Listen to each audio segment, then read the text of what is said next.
Buenos dias, Zamboanga. Welcome sa Kapihan na Zamboanga sa SM City Mindpro. Hatid sa inyo ng Philippine Information Agency, Mindanao Communicators Network, SM City Mindpro, MCTV, and eMedia. We are live via PIA Western Mindanao Facebook page and other government agencies' Facebook pages, One TV Philippines, Isa TV Channel 17, PCH Cable TV, and via cable televisions in Zamboanga City via MCTV and eMedia. Happy Kapihan Wednesday po muli sa lahat ng ating manonood. Ang Kapihan na Zamboanga will discuss important topics that will help you make more informed decisions wherever you are. At ngayon po sa ating programa, we are happy and glad to welcome our guests because we are going to talk about yung ating mga anti-smuggling campaigns dito sa buong Zamboanga Peninsula. And with that, we have with us our Bureau of Customs Port of Zamboanga District Collector. We have Engineer Arthur Sevilla Jr. Welcome po sa ating program, sir. Good morning, Zamboanga. This is District Collector Arthur Sevilla at your service. We are very happy that napagbigyan po kami sa ito pong pagkakataon natin to have a talk, especially na talagang mahalaga din yung ating pag-uusapan patungkol sa ating mga kampanya against smuggling dito sa Zamboanga Peninsula. Sir, with that, to start off, can you give us an overview of the current situation natin regarding sa ating mga smuggling campaigns? Smuggling of cigarettes and goods dito sa Zamboanga Peninsula? In Zamboanga, the Bureau of Customs is on top of everything with regards to the smuggling activities because the directive of the Commissioner and the President of the Philippines is to curb all forms of smuggling. So that's one of the priorities that we have, especially here in this area. So far, sir, what goods or ano po yung mga commonly smuggled na goods dito sa Zamboanga Peninsula, and how is this significant or how significant is this sa impact po ng local economy and government revenue natin? Number one here in Zamboanga is yung problema sa cigarette smuggling. Two, meron din tayong fuel smuggling here. Number 3 is yung sugar, and 4 yung rice, mostly. Pero mostly ang nahuhuli namin is yung fuel at saka yung cigarettes. Before we talked about yung ating cigarettes, sir, and yung fuel, na which is yun yung mataas nga na nahuhuli natin, mataas na data. Let's talk about yung the recent na seize natin, na forfeit natin. We have the 42,000 sacks of rice worth 42 million. Bago lang po natin yung nahuli. And with that nga po, mismo po yung ating President Ferdinand Marcos Jr. came here in Zamboanga City to personally i-donate ang ating mga na forfeit na rice. So how come po nagkaroon ng ganito? Can you give us an overview nagkaroon ng ganitong situation? Okay. Last May 19, we had a tip. May nag-tip sa amin na may lumalabas na mga bigas, malaki ang volume. So we acted on it. We checked kung ano nga yun, kung saan ang galing. And we found out may nakita kaming isang warehouse na nandun yung mga rice na yan. So anong nangyari, the Commissioner of Customs issued a LOA for inspection and investigation. And nung nagpunta kami, and true to it, wala nga silang ma-present ng mga documents, and they were given 15 days to present the documents, the necessary documents. But unfortunately, what came in is yung first class na 5% broken na rice. And sa declaration nila, it was 15% broken and wala pa silang import permit para sa said rice. So yan ang isa sa yan ang naging reason para to issue the WSD. So with that nga po, sir, na sobrang dami nga yung ating na forfeit na rice, and then it was turned over or donated to the government agencies, which is Department of Social Welfare and Development afterwards. There was a deed of donation an agreement between the Bureau of Customs Commissioner and the Secretary of Finance na idodonate sa DWSD. So that's why nga I think no although yung rice nga sir you mentioned parang less lang no least siya sa mga nahuhuli natin na smuggled goods dito sa Zampen. Actually, ang rice talagang na-establish na pati yung value nila.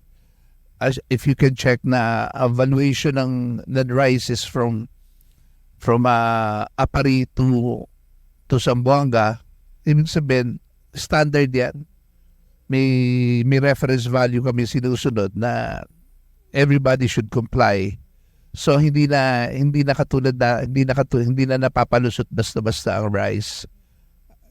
Ito lang ang incident na to na nagkaganyan.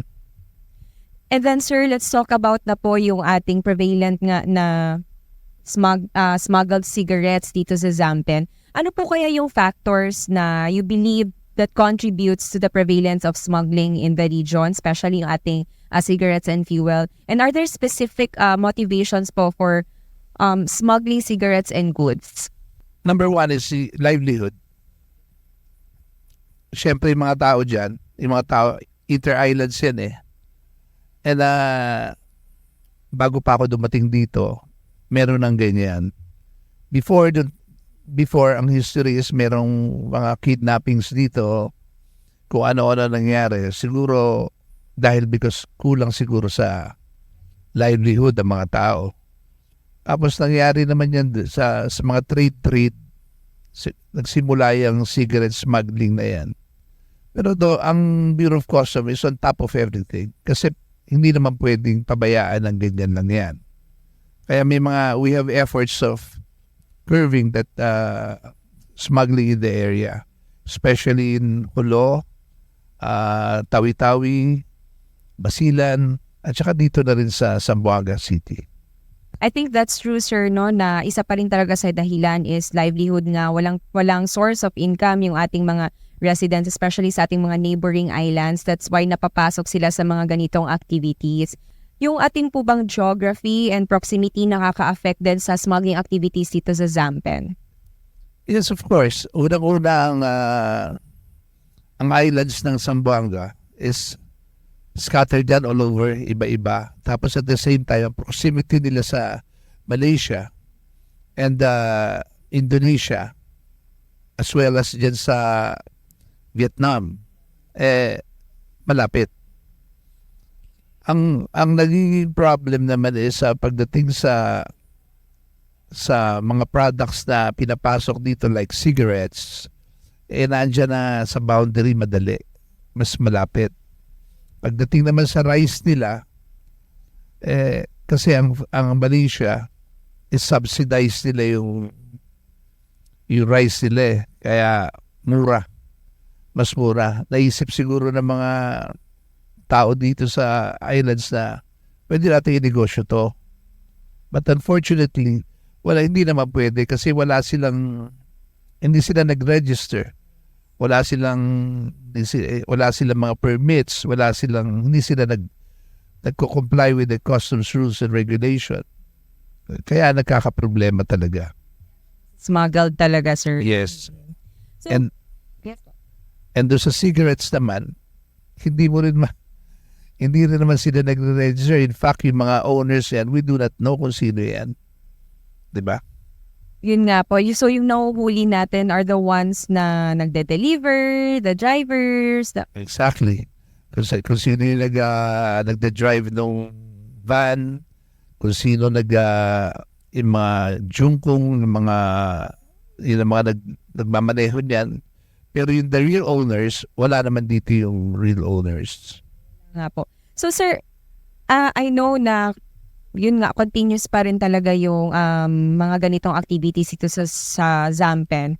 And paano po do you have, can you share with us yung ating mga successful operations for this year, for the past few months that we had, yung mga initiatives po na nakatulong para mahuli itong mga smuggling activities na ito? The Bureau of Customs in Zamboanga has gained a lot when it comes to smuggling activities. Last March, nakaseize tayo ng 1.4 billion worth of cigarettes in Holo. That's the biggest so far na seizure. Walang kaparehas. Tapos this time nagkaroon naman tayo ng yung sa rice. Continuous yan. Tapos dito as of now, meron kaming isang fuel tanker na na-seize na 340,000 liters of gasoline. Tapos meron din tayo mga boats na lancha na na-seize din nandiyan sa Ricoto ngayon under processing para may auction pagdating sa mga fuel. Yan ang although may procedure lang. Continuous yan. 24/7 tuloy-tuloy naman ang operation namin. Kaya marami namang nakukuha. You mentioned nga po na we have areas talaga sa mga islands natin na mas malapit nga sa mga neighboring countries natin, no? And then, napapalibutan talaga, we are an island. So, paano po yung ating collaboration sa mga law enforcement agencies? Of course, no, meron tayong collaboration with them kasi hindi lang naman ito purely Bureau of Customs. So, we have other agencies that help us for us to capture yung ating mga smuggling activity. The Bureau of Customs is on top of the smuggling activities in close coordination with the Philippine Navy, Coast Guard, Maritime, CIDG, local police, etc. Pero prior operation, they have to inform us. Kailangan may representative from the Bureau of Customs and pag minaseize naman, they have to give spot reports with body-worn cameras and then affidavit of apprehension to be submitted and the official inventory of the product prior warrant and seizure proceedings. So that leads nga po sa aking follow-up question, yung ating legal process, no, sa paghuli po or prosecuting individuals, entities na involved sa ating smuggling cigarettes and goods. But you mentioned po, hindi nga natin nahuhuli talaga yung main culprit of the smuggling activity. So paano po natin yun napaprocess legally? Normally, ang napaprocess, sa amin, ang procedure namin, kung sino nahuli, red-handedly, yun ang napaprosecute, yun ang nakakasuhan. Kasi hindi naman, wala naman dyan yung may real owners ng mga ganyan. And the procedure is, pinadadala namin sa central, sa batas, yung batas na tinatawag sa amin. Tapos sila ang forward sa DOJ for prosecution. Kasi minsan, kunyari isang lancha, hindi na may isang tao may-ari niyan. Madami sila. Kaya yan ang parang nagiging negosyo na talaga. And yan ang sinasabi namin. Talagang hinuhuli talaga sila. So yun pala po talaga yung ating nagiging process. Kung sino yung nahuli natin red-handedly, sila talaga yung mapaprosecute with smuggling activity. Unless, of course, sabihin nila kung sino yung nagparating na yun.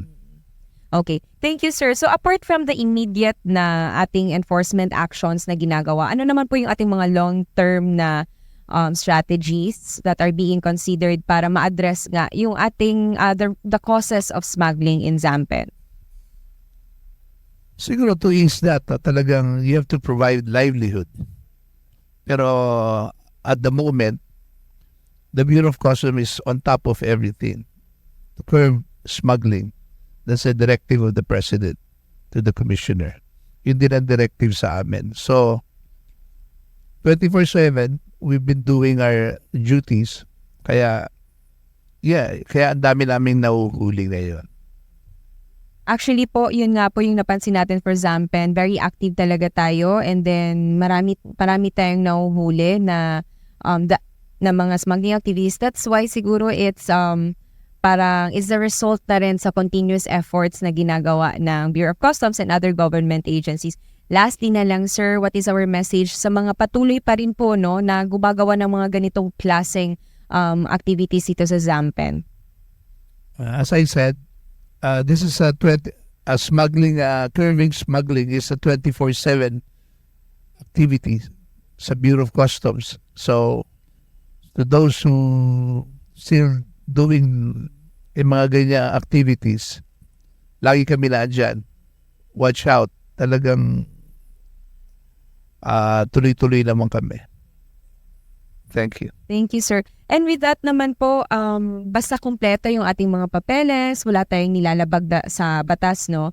They're fine, no? They're okay. Basta kung operational yung kanilang mga products dito as long as complete permit. Of course. Pagka may mga kumpleto mga documentation and following the rules and regulation of customs, wala tayong problema. Again, maraming salamat po. It is an opportunity to have you with us here sa ating programa. We have Engineer Arthur Sevilla Jr., the District Collector of Bureau of Customs, Port of Zamboanga. Maraming salamat po, sir. Maraming salamat po. And of course, maraming salamat din sa lahat ng ating mga sa ating panauhin at sa lahat po ng ating mga viewers ngayong araw sa ating episodes. We would also like to thank the following sponsors. We have Blanka, Kallyntika, Estetika Zamboanga, Kapisur, Penguin Zamboanga, Karimadon, and Kamiseta, and Arya's Coffee and Tea, all available and open here po to serve you at SM City Mindpro. Muli, maraming salamat at magkita-kita po tayo sa mga susunod pang episodes ng Kapihan na Zamboanga. Sa ngalan po ng Philippine Information Agency Regional Director Ms. Noemi Edaga, ito si Myra Espinosa. Muchísimas gracias.